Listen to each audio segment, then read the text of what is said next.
Good morning students, welcome to online classes. The hope poem जो है वो हमने लास्ट क्लास में पढ़ी थी और उसके क्वेश्चन आंसर जो हम आज आगे लेते हैं, जिसमें 4 क्वेश्चन हमने रखे हैं। आपने पहले भी ऐसे पिछली क्लास में जो है वो 4 क्वेश्चन किए और ये 4 क्वेश्चन जिनमें से मैंने बताया था कि बोर्ड एग्जाम में जैसे what are different names were to give in to hope, ऐसा एक क्वेश्चन जो है वो लिया गया था। तो क्वेश्चंस अपने आप में सारे जो हैं वो काफ़ी इम्पॉर्टेंट हैं। इन क्वेश्चंस को आप अच्छी तरह से जो है वो अपने नोटबुक में तैयार करें, प्लस अपने माइंड में भी तैयार करने हैं ताकि आप एग्ज़ाम अच्छे से दे सको।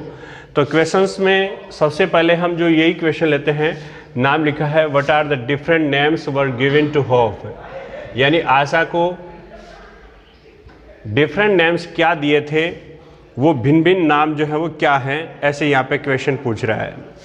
तो यहाँ आपको जानकारी है कि भिन्न भिन्न नाम क्या दिए गए थे। Expectation, future relevance, measure of benefaction and creation of soul, ऐसे 4 नाम जो हैं वो पोएम पढ़ते समय हमारे सामने आए थे और वो 4 नाम आपको यहाँ पे रखने हैं। Are the different names given to hope, question की लैंग्वेज को ठीक करने के लिए आप देखो व्हाट आर क्या है, ऐसे पूछ रहा है कि वो नाम क्या है, तो नाम पहले देना स्टार्ट कर दीजिए। फिर जो लैंग्वेज बची है क्वेश्चन की वो आगे आप उतार सकते हो। जैसे the different name are the different names given to hope, यहाँ से ये जो यहाँ दी गई है पूरी की पूरी line are the different names were given to hope है, ये यहाँ तक जो है what are the different names given to hope, ऐसा जो क्वेश्चन है तो ये ऐसा कैसा आप उतार दीजिए और ऊपर वो नाम उतार दीजिए, जैसे expectation, future relevance, measure of benefaction and the creation of soul, ऐसे 4 नाम याद रख लीजिए। और उसके बाद आपको केवल आगे क्वेश्चन की जो लैंग्वेज दी है are the different names given to hope, ऐसा कैसा आपको उतार देना है। आगे ये समझा रहा है कि एक्सपेक्टेशन रीजनरेट्स हैप्पीनेस, एक्सपेक्टेशन जो है वो खुशियों को जनरेट करता है, रीजनरेट करता है इन लाइफ, यानी हमारे जीवन में। For the poet hope is the creation of soul. अब देखिए यहाँ पे बात अलग अलग थी कि some call its expectation, some call its future relevance, ऐसे ऐसे हमने कहा था। तो ये कुछ लोगों का कहना था और कवि के अनुसार कहना था hope is the creation of soul that makes everyone feel happy, जो हर किसी को, प्रत्येक व्यक्ति को हैप्पी फील करवाती है, प्रसन्नता महसूस करवाती है, ऐसा यहाँ पे पहले क्वेश्चन में लिखा है। अच्छा स्टूडेंट, आगे वाला देखो, what are the main functions of hope for human beings, मानव प्राणियों के लिए मैन फंक्शंस क्या है, होप के मैन फंक्शंस क्या हैं। अब होप ऐसे क्या फंक्शंस करती है मानव मनुष्य के लिए, ऐसा यहाँ पे पूछा। तो आपको जानकारी रहे कि हमने ये पढ़े थे कि होप जो है वो मनुष्य के भीतर से नेगेटिविटी किल करती है, ये होप का ही फंक्शन था। होप जो है मैक्स अस फील प्लेजरसम, वो हम में ऐसी प्रसन्नता महसूस करवाती है, हम में एक एंथुसियाज्म, एक जेस्ट, एक जो ऊर्जा है, वार्म है या फ्रेशनेस है, ये सब किसका काम है, होप का काम है, यानी होप के फंक्शन है। तो स्टूडेंट आप चाहे उनको पॉइंट वाइज लिख लीजिए, होप ऐसे होप लिख करके होप मैक्स, अब जो भी होप मैक्स या जो है होप किल्स, ऐसे जो लैंग्वेज बनती है वैसे वैसे सेंटेंस बना सकते हो। एक तो पॉइंट वाइज कर सकते हो या फिर नेक्स्ट जो आपके सामने रहेगा कि आप उन्हें इस तरह से लिख दीजिए, होप मैक्स ह्यूमन बीइंग्स प्लेजरसम, पहला पॉइंट हो गया। पहली बात हो चुकी कि होप जो है वो मानव को प्रसन्नचित्त करती है, आनंदित करती है, आनंद दिलाती है। फ्रेश, तरोताज़ा करती है। वार्म यानी उसे ऊर्जा से भरती है।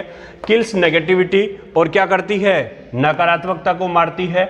मैक्स वन काम एंड क्वाइट, एक व्यक्ति को जो है वो शांत करती है।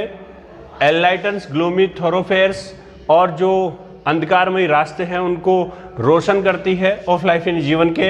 एंड मैक्स लाइफ गॉन, और जीवन को गोन करती है यानी चलाती है। तो ये किसके कार्य हो गए, होप के ऐसे फंक्शन हो गए कि होप क्या क्या करती है।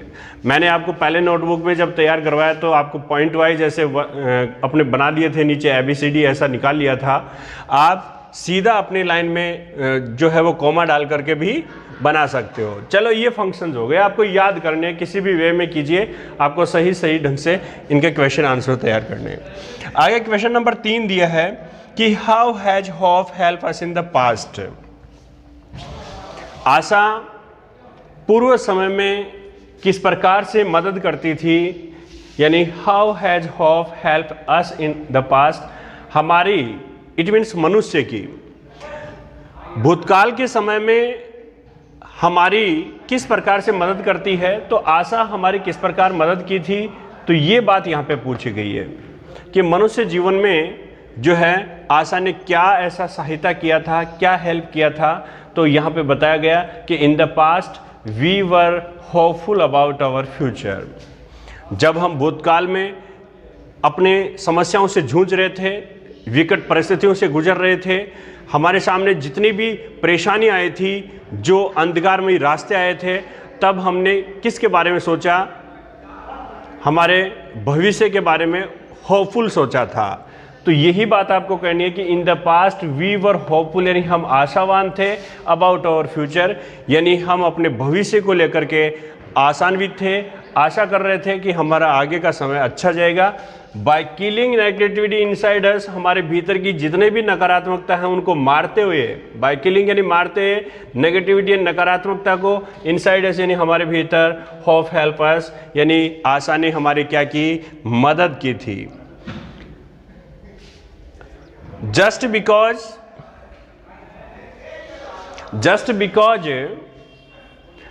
Because of hope we survive in the past.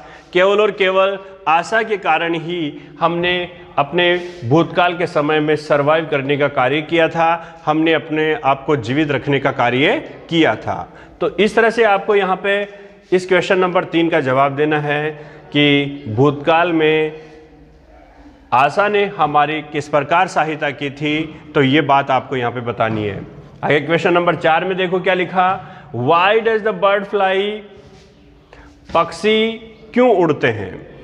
Actually इसका जो अपने पोएम में वर्णन मिला है, पक्षी क्यों उड़ते हैं, कि पक्षियों को आशा उड़ाती है, यानी आशा के कारण पक्षी जो हैं वो खुले आसमान में उड़ते हैं। आशा के कारण पक्षी जो हैं वो बाहर निकलते हैं अपने घोंसलों से, अपने बच्चों के लिए भोजन जुटाने में और अन्य सारे कार्य करने में, उन सबको, यानी उन सारे पक्षियों को जो है वो आशा उड़ाती है, ऐसा हमने पढ़ा। तो यहाँ पे लिखा देखो कि the bird flies just because of hope. तो इसका छोटा सा आंसर बन गया कि पक्षी जो है वो केवल आशा के कारण उड़ते हैं, जस्ट बिकॉज ऑफ होप। एक तो ये बात हो गई क्लियर। अगली बात कह रहा है कि the bird is hopeful so it is fly in search of food. पक्षी जो हैं वो एक आशा रखते हैं, द बर्ड इज होपफुल यानी पक्षी आशा रखते हैं, सो इट फ्लाइज ताकि, so it flies in search of food यानी वो भोजन की तलाश में उड़ान करते हैं, फॉर हर यंग वंस यानी अपने छोटे बच्चों के लिए, एंड फॉर मटेरियल और उस सामग्री के लिए, टू बिल्ड होम्स नेस्ट वो अपने घरों को बनाना या अपने नेस्ट यानी घोंसले बनाने के लिए जो है वो उड़ान करते हैं। तो आप देखिए यहाँ पे सीधा सा ये जवाब देना है कि just because of hope the bird fly यानी पक्षी हैं वो केवल और केवल आशा के कारण ही उड़ते हैं। ऐसे नहीं कि उनके पंख होते हैं वो अपनी मर्जी से उड़ते हैं, ऐसा आपको कोई अन्य जवाब नहीं देना है।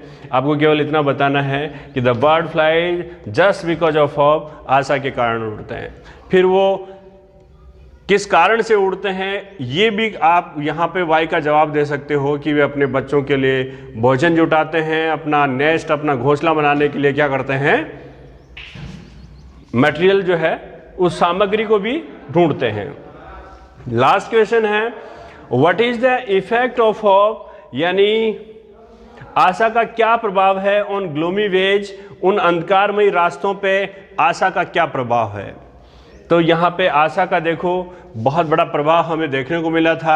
हमने ये सब बातें कही थी कि आशा जब होती है तो उन आशा जो है उन जितने भी अंधकारमयी रास्ते हमारे जीवन में जितने भी दुख हैं जितने भी दुखमय या कष्टमय रास्ते हैं, जो मार्ग हैं, उन सारे मार्गों को रोशन करने का काम करती है।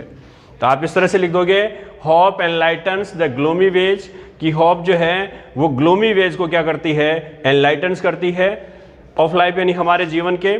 सो the ways start appearing to human beings, so the ways start appearing to human beings, तो जो हमारे मनुष्य जीवन में रास्ते जो प्रकट होते हैं, यानी रास्ते दिखाई देने लगते हैं, जब आशा हमारे जीवन के अंधकारमयी रास्तों को प्रकाशित करती है, तो मनुष्य को जो है वो रास्ते जो हैं, the way start appearing to human beings, यानी मनुष्य को वो रास्ते दिखाई देने लगते हैं। It removes the darkness from our life, ये यानी आशा जो है वो हमारे जीवन से अंधकार को क्या करती है, रिमूव यानी हटा देती है। दीज ग्लोमी वेज अपीयर, और ये जो अंधकारमयी मार्ग है वो appear when there is a light of hope, और ये अंधकारमयी रास्ते जो हैं उस समय सामने आते हैं। इट मीन्स जब there is a light of hope, जब उनमें किसकी रोशनी होती है, आशा की रोशनी होती है। तो इस तरह से जो क्वेश्चंस हैं वो कितने रखे हैं यहाँ पे, 5 ऐसे क्वेश्चंस जो हमने किए। इन 5 क्वेश्चंस को ठीक ढंग से अपने कॉपी में तैयार करो और उसके बाद में ठीक से याद करो, ताकि अपने एग्जाम को अच्छी तरह से कर सको। क्वेश्चन में जो भी शब्द हैं वो काफ़ी जो हैं वो फिक्स वर्ड लिए गए हैं, यानी बढ़ा चढ़ा करके कोई आंसर यहाँ पे नहीं दिया गया है। जितने शब्द होने चाहिए 15, 20, 25 जितने में कवर हो रहा है उतना ही आंसर यहाँ पे दिया गया है। तो students, I hope you are ready to take anything. आप सब चीज़ को अच्छी तरह से करोगे। Okay, thank you.